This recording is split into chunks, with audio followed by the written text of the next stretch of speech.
everyone, this is Miriam Perez and I am super excited to be back here with another video tutorial. In today's video, I'm going to be sharing a new project and I'm going to be using the 6x8 Poppy Garden stamp set as well as the Flower Garden stamp set that coordinates perfectly fine with the Poppy Garden one. I'm also going to be using the Altenew Watercolor 36 pan set, the Altenew Clear Embossing Ink, as well as the anti-gold crisp embossing powder, and some watercolor paper. Okay, so let's get into the process. I started by stamping some floral images from both sets several times onto watercolor paper using the Altenew embossing ink.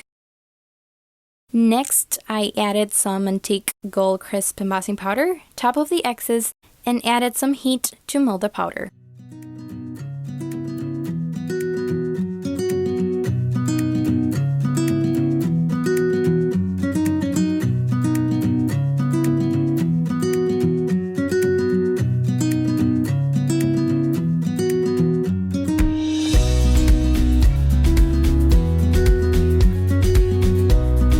Once I had all the images embossed, I took my Watercolor 36 and started coloring.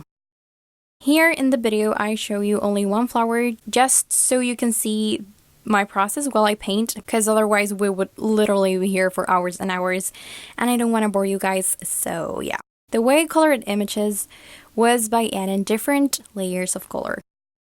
I started adding the lightest colors first to give some sort of a base layer to the flowers and then gradually moved towards the darker colors, adding depth and dimension to the images. In case you were wondering, here are the colors I used for this particular flower. For the flower itself, I used Citrus Burst, Warm Sunshine, Sun-Kissed, and Orange Cream. And for the little leaves, I used Bamboo, Frayed Leaf, Forest Glades, and Evergreen. Okay, so now I'm going to leave you with some music and I'll be back soon.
Once I finished the coloring part, I took my scissors and fussy cut around all the images.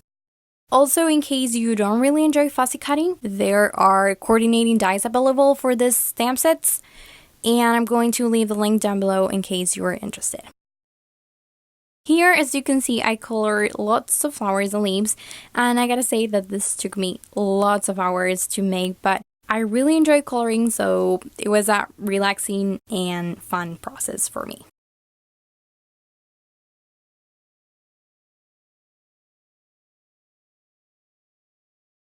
The next step was to decide the placement of the elements I had.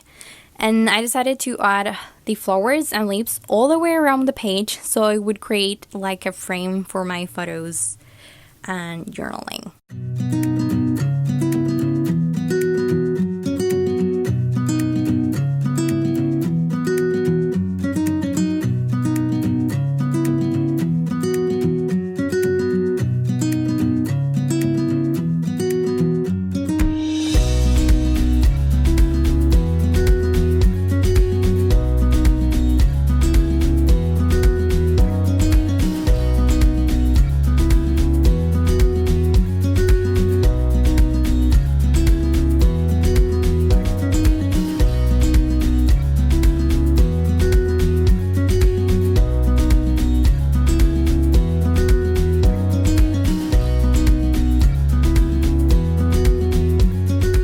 Once I finished adhering all the elements, I took the Fancy Things die and cut it out from black cardstock and added some crystal clear embossing powder just to add some shine to it.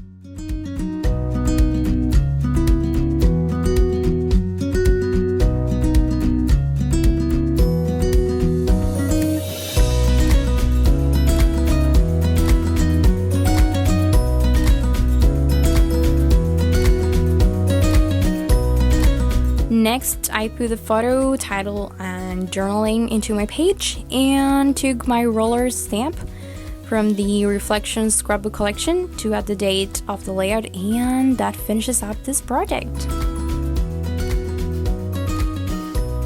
I hope you enjoyed this video. If you have any questions, just leave them in the comments below and I'll be happy to help you. Don't forget to visit my post over at the Altenew Scrapbook blog to learn more about my project and to see more photos. Also, be sure to hit the subscribe button down below and ring that little bell so you don't miss any new videos. Thank you so much for watching this video and hope you have a wonderful day. Bye!